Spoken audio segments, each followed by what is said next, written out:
Udah kelihatan? Kelihatan Ibu. Oke, teknologi itu artinya pengetahuan, alat, mesin, informasi, bahan yang digunakan untuk memproses tugas dalam suatu organisasi, yang digunakan untuk menghasilkan output dalam suatu organisasi. Itu namanya teknologi. Bahkan waktu saya sidang waktu saya sidang tesis itu saya sempat dapat pertanyaan,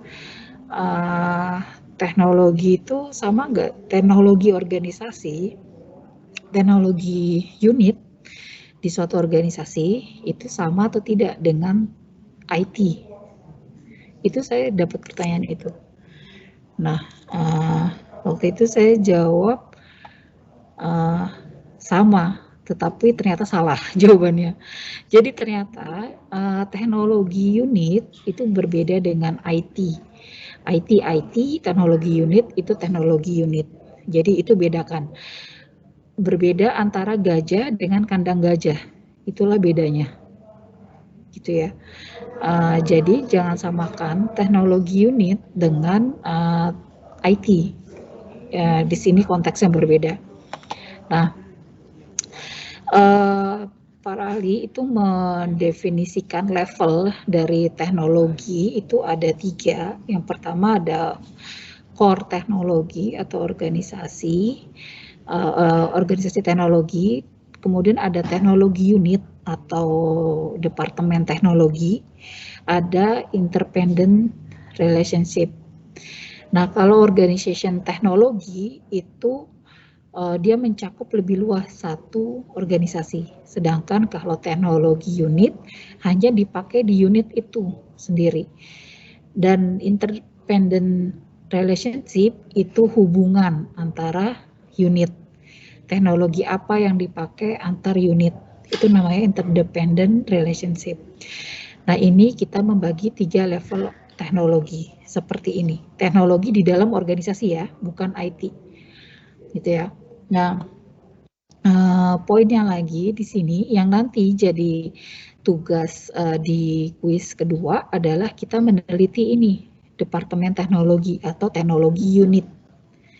Jadi teknologi, kalau berbicara teknologi organisasi itu berbeda dengan teknologi unit, itu beda. Jadi nomor 1 sama nomor 2 ini berbeda, 2 hal yang berbeda. Oke, yang nanti jadi tugas TM kedua kita lebih fokus ke sini, teknologi unit. Yang pertama, ini sekarang kita bahas yang pertama. Nah, menurut John Woodward, itu teknologi organisasi itu dibagi menjadi 3. Ada unit atau small, kemudian ada mass atau large ya, ada continuous process atau flow, ini alur ya. Nah, hubungannya seperti apa dengan dimensi struktur? Kalau dia memanfaatkan teknologi organisasi, maka dia bagi jadi 3 nih. Nah, ini dimensi strukturnya. Nih, dimensi strukturnya. Kalau dia unit production, maka dia sentralisasinya low. Kalau mass production, kayak pabrik ya, memproduksi banyak barang, itu sentralisasinya tinggi. Kalau continuous process, output proses A jadi input proses B, maka dia sentralisasinya low. Nah, ini kaitannya antara dimensi struktur, ini dimensi struktur yang kemarin kita belajar dengan teknologi di sebuah organisasi, satu organisasi. Ini kaitannya. Jadi yang paling penting kita ambil hanya yang kemarin kita belajar aja, formalisasi, sentralisasi, dan kompleksitas. Kompleksitas itu ada apa aja? Kompleksitas itu kemarin kita sudah belajar ya. Kompleksitas itu ada rentang kendali. Nah, ini bisa nih masuk ke kompleksitas, span of control.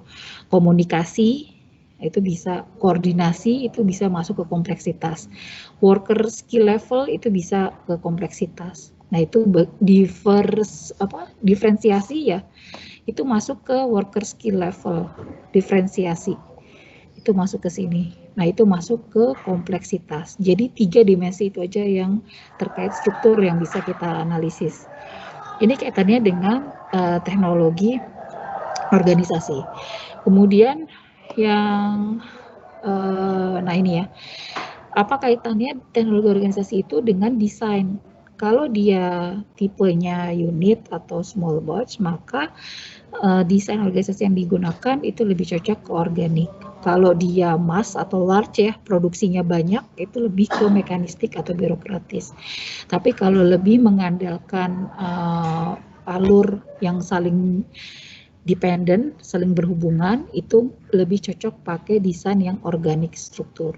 Nah, ini sudah dijelaskan berdasarkan hasil penelitiannya dari Woodward. Nah,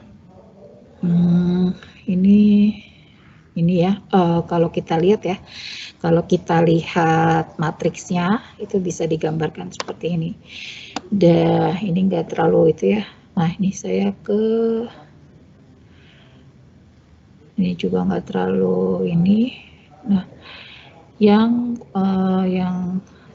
nah sekarang yang nomor 2, yang work unit. Nah, ini yang jadi penelitian. Analisis kalian ya, tulis dalam bentuk jurnal. Jadi karakteristik teknologi unit itu bedakan dengan jabatan. Kalau tadi ada yang menanyakan analis kepegawaian, itu masuk ke tipe karakteristik teknologi apa ya? Itu nggak bisa kita jawab seperti itu, nggak bisa kita tanya seperti itu karena 4 skuadran itu tadi, mana ya, ada nggak di sini? Nih, 4 skuadran ini adalah untuk karakteristik teknologi unit. Nih, Departemen Teknologi itu Structural and Management Karakteristik. Jadi, itu tidak bisa diobjektifkan atau di-compare atau dianalogikan dengan jabatan. Tapi harus kita compare-nya dengan unit. Gitu. Misal, unit TU masuk ke teknologi karakteristik mana ya? Itu bisa. Tapi kalau kita berbicara analis kepegawaian masuk karakteristik teknologi mana ya? Itu nggak bisa. Kita pakai teori ini, Pero ini. Gitu ya.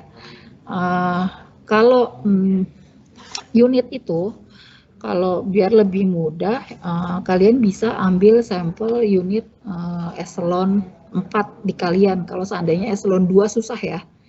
Kalau seandainya eselon 2 susah, ambil di tingkat eselon 4-nya. Waktu itu tesis saya itu ambil di tingkat deputi. Tapi saya masih pakai karakteristik teknologi unit. Nah, kalau di kalian mungkin, kalau kalian susah menganalogikannya nanti, ambil aja unit terkecil di kalian. Kan eselon 4 ya, unit terkecilnya ya seksi ya, per seksi kalian. Nah, misalnya seksi apa ya, perencanaan misalnya ya. Nah, seksi perencanaan itu masuk ke karakteristik teknologi mana ya? Apakah craft, ataukah rutin, ataukah non-rutin, atau engineering?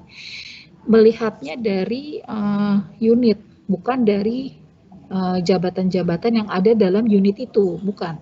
Tapi lihat dari karakteristik unitnya, gitu ya. Kalau dia sedang formalisasinya kan berarti di unit itu SOP-nya nggak terlalu rigid nih, SOP-nya masih sedikit, nggak terlalu banyak. Terus pengambilan keputusannya juga bisa nih, seorang kasih bisa ngambil, kemudian pengalaman kerjanya juga nggak terlalu banyak nih yang dibutuhkan. Ini pengalaman kerja masuk ke sentralisasi ya. Work experience, rentang kendali, span of control ini ya, terus communication dan coordination itu masuk ke kompleksitas. Jadi cukup ambil 3 dimensi aja dari formalisasi, sentralisasi, sama kompleksitas. Nah, 3, 4, 5 ini bisa diadopt ke kompleksitas. Gitu. Jelas ya. Jadi jangan melihat dari jabatan, tapi lihat dari unit. Cara pandangnya. Nah, ini skadronnya ya, 4 skadronnya seperti ini. Kemudian si Pero ini mendefinisikan unit, karakteristik teknologi unit ini berdasarkan dua, ada task analyzability sama task variety. Nah, nanti kalian bisa baca ya apa yang dimaksud task variety dan task analyzability. Nah, kalau dia semakin analyzability-nya semakin tinggi, berarti itu lebih ke rutin. Kalau dia semakin analyzability-nya rendah, berarti dia semakin kompleks. Nah, kalau variety itu terbalik ya. Kalau dia low variety-nya, berarti dia fleksibilitasnya semakin sedikit. Kalau dia variety-nya tinggi, maka fleksibilitasnya semakin tinggi. Nah, di tugas kalian, saya udah share juga ke Mas Arya, indikator kita cara nentuin suatu unit itu task variability-nya dan task analyzability-nya saya udah share ke Mas Arya. Kalau nanti kalian lebih baik ketika kita mendefinisikan TA dan TV ya, saya nyebutnya TV task variety, TA task analyzability. Kalau kita mendefinisikan TA dan TV ini lebih baik pakai wawancara. Itu saya udah share juga indikator wawancaranya seperti apa. Nah, kalian bikin skala 1 sampai 5. Jadi bisa diambil tiganya itu sedang. Maka 3 ke bawah, kalau misalnya hasilnya nanti indeksnya 1, 2, berarti masuk ke rendah, nanti 4, 5 masuk ke tinggi, 3 itu sedang. Karena di sini kalau kita lihat ada moderate ya di sini. Nggak cuma low dan high, tapi ada moderate. Jadi moderate ini kita asumsikan sedang.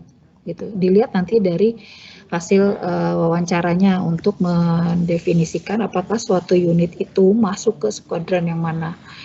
Nah, nanti analogikannya dengan dimensi struktur. Dimensi strukturnya ambil 3 aja. Formalisasi, sentralisasi, dan kompleksitas. Kompleksitasnya terdiri dari apa ya ini? Poin yang 3, 4, 5 ini. Ini masuk ke kompleksitas. Gitu ya. Terus apa lagi ya? Nah, ini yang poin nomor 3, interdependence ya, atau keterhubungan. Jadi si James Thomson ini membagi teknologi itu jadi 3 level keterhubungan. Ada mediating, long link, intensif. Nah, kalau mediating, dia membutuhkan komunikasi dan koordinasi yang rendah.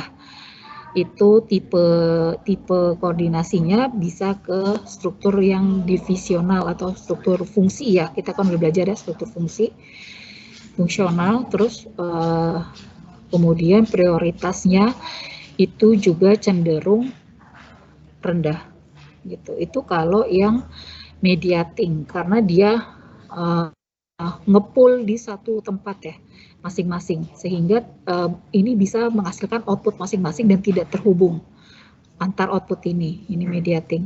Kalau yang long link itu sekuensial, output ini merupakan input dari yang unit ini. Nah, itu membutuhkan komunikasi yang medium. Nah, tipe koordinasinya itu lebih ke feedback ya, feedback atau perencanaan atau schedule atau task forces. Nah, unitnya prioritasnya itu ke medium. Sedangkan kalau yang intensif itu lebih ke resiprokal ya. Jadi output ini bisa jadi input ini bisa jadi output ini juga gitu. Sehingga dia membutuhkan koordinasi yang tinggi dan komunikasi yang tinggi. Nah, ini yang ketiga ya tadi ya, yang interdependence, hubungan interdependence itu tadi. Nah, mungkin itu aja sih tambahannya yang penting. Sampai sini ada yang mau ditanyain? Tadi ada pertanyaan yang belum terjawab nggak ya? Kayaknya ya semua, Bu. Ya, udah ya. Oke, sekarang udah 15.41, sepertinya kita udah lewat ya. Ya, Bu. Oke, ini Mas Andri ada nggak ya, Mas Andri Maulana? Nggak, dari awal udah nggak ada, Bu. Nggak apa-apa, dicoret aja. Yang Andrianta ada? Andrianta ada. Ada. Anung Budi tadi ada nggak? Anung ada. Mas Bimo ada, Mas Bimo? Bimo ada. Batul Azizi. Ada. Mas Livret ada ya tadi. Ya. Yogi, Mas Yogi ada? Ada.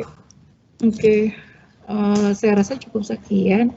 Jangan lupa Arya di-share ke teman-temannya tentang tugasnya ya yang kita kuis.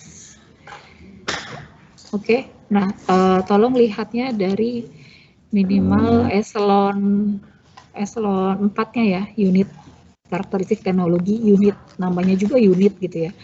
Jadi lihat dari kacamata unit gitu ya. Minimal eselon 4, maksimal eselon 2 aja biar tidak terlalu berat ya. Gitu ya. Tidak usah ke eselon 1.